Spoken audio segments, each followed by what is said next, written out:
Sang Sabda sudah menjadi manusia dan tinggal di antara kita.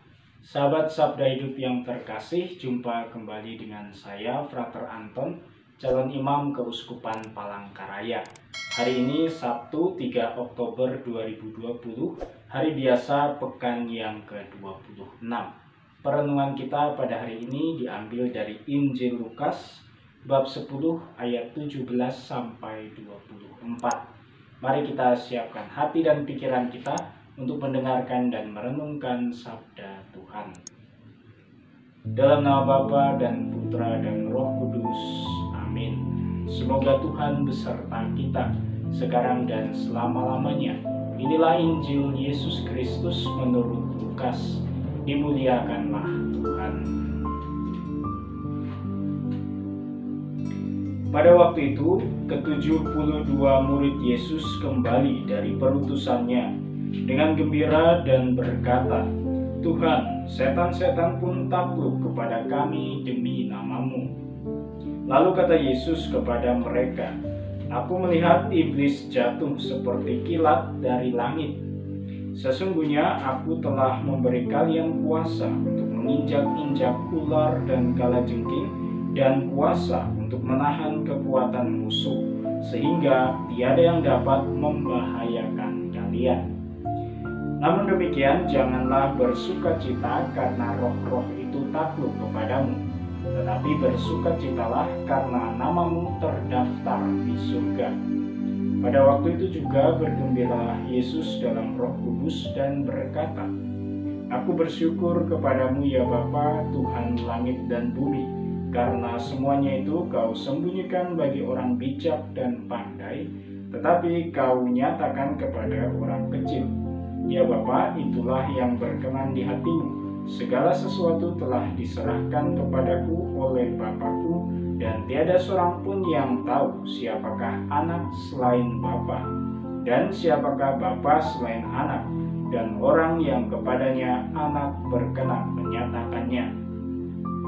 Sesudah itu berpalinglah Yesus kepada para murid dan berkata, "Berbahagialah mata yang melihat apa yang kalian lihat, karena aku berkata kepadamu, banyak nabi dan raja ingin melihat apa yang kalian lihat, tetapi tidak melihatnya, dan ingin mendengar apa yang kalian dengar, tetapi tidak mendengarnya." Demikianlah Injil Tuhan. Terpujilah Kristus. Para sahabat Sabda Hidup yang terkasih, kisah Injil ini menampilkan sebuah kisah perutusan dari Yesus untuk ke-70 atau 72 muridnya.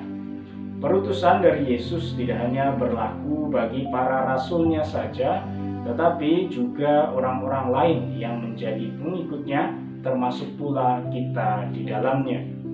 Setelah mengakhiri perutusannya, para murid itu menunjukkan kegembiraan mereka kepada Yesus dengan penuh ketakjuban, karena mereka memiliki kuasa untuk menaklukkan setan-setan oleh karena nama Yesus.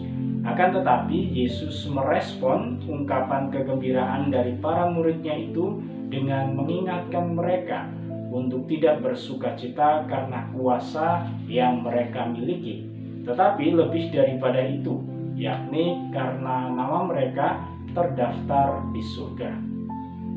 Para sahabat Sabda Hidup, sebagai manusia biasa, tentu saja para murid dan juga kita semua akan takjub terhadap suatu hal yang terjadi di luar kemampuan kita.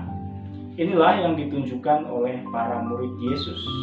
Yesus tidak melarang para muridnya dan juga kita untuk takjub dan terpesona akan kuasa Allah yang tak terkira. Akan tetapi Yesus mau mengingatkan kita bahwa ada hal yang harus senantiasa diingat dan disyukuri, yakni kasih karunia Allah yang menyatukan kita bersama dengan Allah. Kemudian setelah para muridnya bersukacita, giliran Yesus yang kemudian bersukacita. Sukacita Yesus itu dimunculkan dalam ucapan syukurnya kepada Bapanya karena karunia pengertian mengenai kebenaran rohani bukan diberikan kepada orang yang menganggap dirinya bijak dan sangat cerdas, tetapi kepada mereka yang dengan sikap rendah hati seorang anak menerima kebenaran yang disingkapkan dalam firman-Nya. Orang yang menganggap dirinya cukup bijak untuk mempertanyakan ajaran kitab suci dengan pengetahuan dan akal budi, serta menggunakannya sebagai landasan untuk menerima atau menolak firman Allah, disisihkan dari persekutuan dan pengenalan akan Yesus Kristus. Maka apa pesan yang mau disampaikan melalui sabda Tuhan hari ini kepada kita? Kita diingatkan bahwa kita adalah makhluk yang lemah dan tak berdaya bila tanpa kekuatan dari Allah.